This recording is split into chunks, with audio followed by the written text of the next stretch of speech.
अभिनव की जिंदगी रातों रात पलट चुकी थी। उसके साथ जो हुआ उस पर उससे अभी तक यकीन नहीं हो रहा था। उसके हाथ में अपने पिता की तस्वीर थी, लेकिन उस तस्वीर में वो गुस्से से भरी निगाहों से राणा को देख रहा था। अगर उसका बस चलता तो वह अभी की अभी राणा का सर काटकर अपने पिता की मौत का बदला ले लेता। मैं तुमसे पूछना ही भूल गया, इतने सालों तक तुम थे कहां? कहां थे तुम? पापा के जाने के बाद मैं एक अनाथ आश्रम में पला बढ़ा। कई सालों के बाद वहां से निकला, काम करने लगा ताकि पढ़ाई के लिए पैसे जोड़ सकूं। लेकिन इस दौरान आप लोगों ने मुझे ढूंढा क्यों नहीं?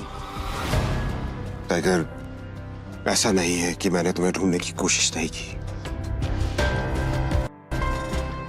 जैसे कि मैंने तुम्हें बताया कि तुम्हारे पापा के जाने के बाद माफिया वर्ल्ड में अफरा तफरी मच गई थी। हम उसे भी संभाल रहे थे और तुम्हें भी ढूंढने की कोशिश कर रहे थे, लेकिन वक्त के साथ साथ तुम्हारा चेहरा भी बदल रहा था, इसलिए तुम्हें ढूंढने में बहुत मुश्किल हो रही थी। फिलहाल अब तुम मिल गए हो। अब तुम्हें देखकर मोंटी और बाकी सब लोग बहुत खुश होंगे। मोंटी का नाम सुनते ही अभिनव को गुस्सा आ गया था। मोंटी एक गद्दार का बेटा था। अभिनव ना तो उस गद्दार के बेटे से मिलना चाहता था और ना ही बात करना चाहता था। लेकिन पापा ने तो मुझे कभी इस माफिया ग्रुप के बारे में कुछ बताया ही नहीं है। वो चाहते तो मुझे बता भी सकते थे। तब तुम बहुत छोटे थे। मैं इन सब चीजों से दूर रखा, लेकिन मेरा यकीन मानो, मैंने तुम्हें ढूंढने की बहुत कोशिश की। अब तुम मिल गए हो तो मुरझाया हुआ द माफिया किंग फिर से जिंदा हो जाएगा। चीयर्स। अभिनव के मन में कई सारे सवाल उठ रहे थे। उसे समझ नहीं आ रहा था कि राणा का राज अकरम और बाकी लोगों को पता क्यों नहीं चला और क्यों एक गद्दार का बेटा अभिनव की गद्दी पर बैठा हुआ था। इससे पहले कि अभिनव अपने आप को कोई जवाब दे पाता, अकरम उसके पास आया और उसने अभिनव को 50 करोड़ रुपए का एक चेक थमा दिया। ये लो, इसे रख लो। जब तक तुम टाइगर की पोजीशन नहीं पा लेते तब तक तुम्हें इसकी जरूरत पड़ेगी। अभिनव ने अकरम के हाथ से चेक लिया और उसे देखने लगा। उसकी जिंदगी पलट तो गई थी, लेकिन अभी भी ऐसे कई सवाल थे जिनके जवाब उसे नहीं मिले थे। एक बात और, तुम्हारी असली पहचान के बारे में फिलहाल किसी को कुछ पता नहीं लगना चाहिए। इसलिए अभी तक जैसे जीते आए थे वैसे ही जीते रहना, समझे? अभिनव ने हाँ में सिर हिलाया और दोनों कमरे से बाहर आ गए। इधर अनन्या चिंता भरी निगाहों से उस कमरे के दरवाजे को देख रही थी जिसमें अभिनव और अकरम थे। वो ये जानने के लिए बेताब थी कि उन दोनों के बीच अंदर क्या बात हो रही थी और अभिनव को आने में इतनी देर क्यों लग रही थी।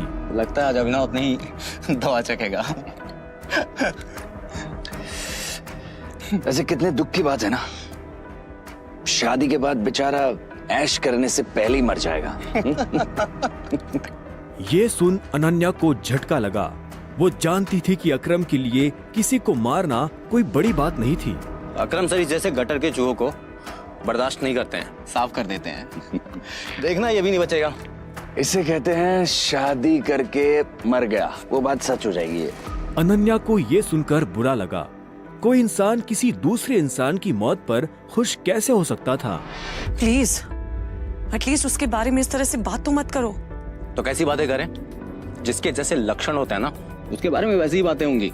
देवेन सही कह रही है वो, बिल्कुल ठीक कह रही हो। हमें उसके बारे में ऐसे बात नहीं करनी चाहिए। वैसे भी मेरे दादाजी ने कहा था कि मरे हुए लोगों के बारे में ना गलत बात नहीं करनी चाहिए।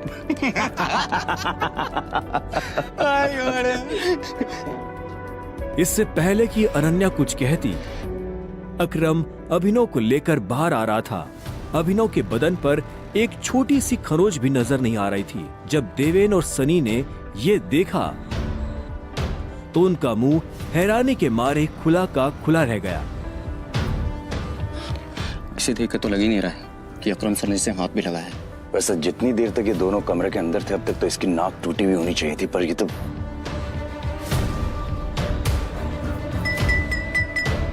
लेडीज एंड जेंटलमैन, मैं आप सबको किसी से मिलवाना चाहता हूं।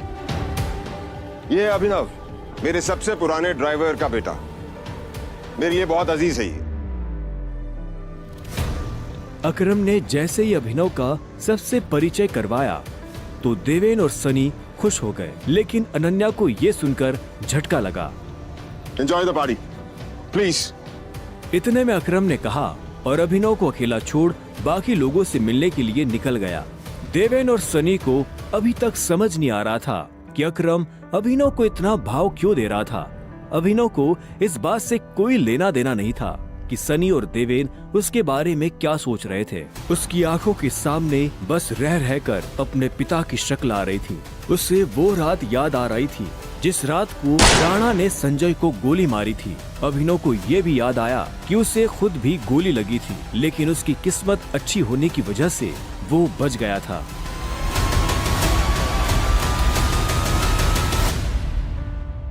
मुझे नहीं लगा था कि तुम अपने पैरों पर बाहर भी आ पाओगे। अच्छा, तुम्हें मेरी इतनी चिंता हो रही थी? ओ प्लीज, मुझे चिंता नहीं हो रही थी, बस तुम्हें तो अपनी चिंता होनी चाहिए ना। अगर जिंदा रहना चाहते हो तो थोड़ा बचकर रहो।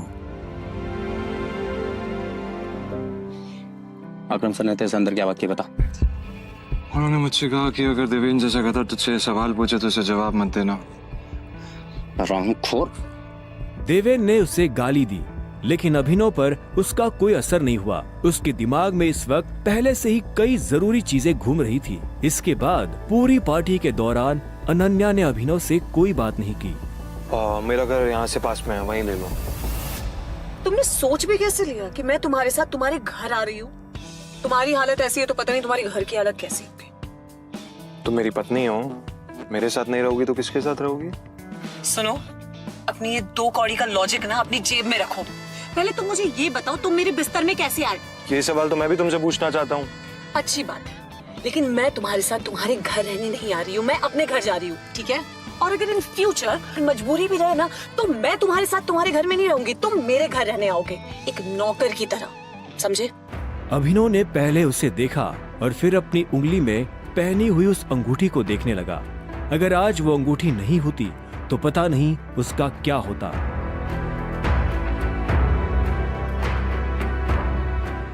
अगली सुबह जब अभिनव का अलार्म बजा तब वो फिर से वही सपना देख रहा था। अलार्म की आवाज सुन वो झटके से उठा और अपने बिस्तर पर बैठ गया। उसने उठते ही मन सबसे पहले अकरम को धन्यवाद दिया, जिसने उसके पिता की कंपनी को इतने सालों बाद भी जिंदा रखा, लेकिन साथ ही उसे अपने पिता को खोने का मलाल भी था। इसी ख्याल के साथ अभिनव बिस्तर से उठा और अपने काम पर जाने के लिए तैयार होने लगा। अकरम के हिसाब से उसकी डिलीवरी बॉय की जॉब उससे अपनी पहचान छुपाने में काफी मदद कर सकती थी। अभिनव ने अपनी जेब में अकरम का दिया हुआ चेक डाला और घर से निकल गया। 1 घंटे बाद जब वो अपनी बाइक से ऑफिस आया और कॉरिडोर में चलने लगा तो उसे पीछे से आवाज आई। A delivery boy! यह आवाज उसके साथ काम करने वाले हरीश की थी। उसे ऑफिस में अपना काम करने की नहीं, अभिनव को चिढ़ाने की तनख्वाह मिलती थी। क्या हुआ, कुछ काम है? मुझे देर हो रही है। हाँ, अबे तुझे किसी मीटिंग में जाना है, बॉस तुझे बुला रहा है। और भाई कल तू कहाँ चला गया था बिना बताए? अपने बाप की बारात में गया था क्या? ये सुन अभिनव की नसें गुस्से में फटने को आई थी। वो चाहता तो अभी हरीश के सारे दांत एक मुक्के में अलग कर सकता था, लेकिन उसने अपने आप को शांत किया और उसकी बात का जवाब दिए बिना अपने बॉस के कैबिन की तरफ बढ़ने लगा। Good morning sir. ऐसा क्या है गुड इस मॉर्निंग में? अभिनव के पास इस सवाल का कोई जवाब नहीं था। ऐसे में उसके बॉस ने आगे कहा, कल तुम बिना बताए चले कैसे गए? अभिनव के पास इस बात का भी कोई जवाब नहीं था। वो चाहता तो अपने बॉस को कोई बहाना बनाकर टाल सकता था, लेकिन अभिनव झूठ नहीं बोलना चाहता था। कल इतनी सारी डिलीवरी थी, तुम्हारी वजह से हमारा कितना नुकसान हुआ तुम्हें पता है? पर सर मुझे महीने में कैजुअल लीव तो मिलती है, तो शट अप! काम तो तुमसे होता नहीं है, बस बहस करने चले आते हो। ये कंपनी तुम्हारे बाप की है। ये सुनते ही अभिनव का पारा गर्म हो गया था। उसने गुस्से में अपनी मुट्ठी भींच ली और घूरते हुए अपने बॉस को देखने लगा। घूर क्या रहा है? अपना सामान बांध और निकल यहाँ से। You are fired! अभिनव को ये सुनकर झटका नहीं लगा। असल में वो जानता था कि उसके साथ ऐसा कुछ बहुत जल्दी हो सकता था। उसका बॉस और देवेन एक दूसरे को बहुत अच्छी तरह से जानते थे। कल पार्टी में अभिनव ने देवेन को जिस तरह से जवाब दिया, उन्होंने मुझसे कहा कि अगर देवेन जैसे कहता तुझसे सवाल पूछे तो उसे जवाब मत देना। उससे उसे समझ आ गया था कि आज नहीं तो कल ये होकर रहेगा। ठीक है, कोई बात नहीं, मैं चला जाता हूँ। जो मैंने पूरा महीना काम किया है उसकी सैलरी दे दीजिए। सैलरी? तेरी वजह से हमारा जो नुकसान हुआ उसकी भरपाई अगर मैं तेरी सैलरी से भी करूँ ना तो भी तुम्हें अपनी जेब से 10,000 रुपए देने पड़ेंगे। शुक्र मना कि वो मैं तुझसे नहीं मांग रहा, इसलिए चुपचाप निकल यहाँ से। क्या बोल रहे हो सर आप? क्या मेरे एक दिन आने में आपका 25,000 का नुकसान हो गया? मैं तब तक यहाँ से नहीं जाऊंगा जब तक मुझे मेरी सैलरी नहीं मिल जाएगी। सैलरी दीजिए। सैलरी? रुक, अभी देता हूँ तुझे तेरी सैलरी। उसके बॉस ने कहा और टेबल पर रखी घंटी बजा दी। अगले ही पल कमरे का दरवाजा खुला और 4 बाउंसर अंदर घुस आए। उठाकर बाहर पटको साले को।